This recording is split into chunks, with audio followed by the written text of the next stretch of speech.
ეს დასინერგიო გამოსული ძალებულება პრეზიდენტის მოებულისა, რომელიც გზავნიდა ბენზოგასამართლ მანქანებიდან და არასტაციონარებიდან კერძოდ ეს კონტეინერებს უწევს ამიტომ ბენზინის ვაჭრობა დაკრძალული იყო.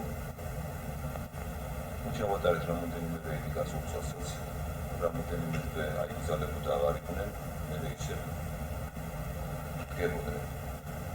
ახალი განკარგულება გამოვიდა პრეზიდენტის მოებულისა და ერთობლივი რეიდი, სადაც მონაწილეობდნენ სამთავრობო სტრუქტურები, ეცენიებდნენ ასების ინსპექცია რეგიონალური, სტანდარტების რეგიონალური სამსახური, სტატისტიკის რეგიონალური სამსახური,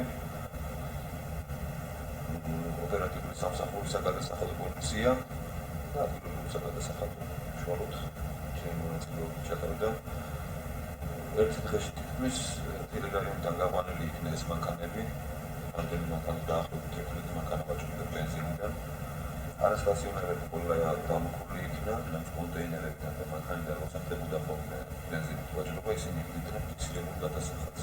ფიქსირებული გადასახადი ეცენებათ, რაც არის იქ ვერ ხდებოდა აღი სხვა რამდენი ლიტრა ბენზინი მოქონდა თქვათ ამ მანქანას, რამდენი ლიტრა ბენზინის რეალიზაცია ჰქონდა ყოველდღიურად და მაგის გულისხმობს ფიქსირებული გადასახადი იყო თელ რესპუბლიკაში მარტო კარალის რაიონის ტერიტორიაზე და დაახლოებით ამ 11 მანქანიდან ბიუჯეტში შემოდიოდა ხოლმე 1200-1400 დოლარი. ეს რიცხვი და 45 თეთრი.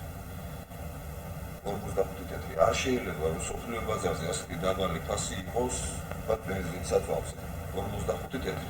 აი საკმარისია როგორც ის რომ გამბაჟებული ყოფილიყო, გამბაჟებული საწვავი ყოფილიყო 45 თეთრი არც ერთ შემთხვევაში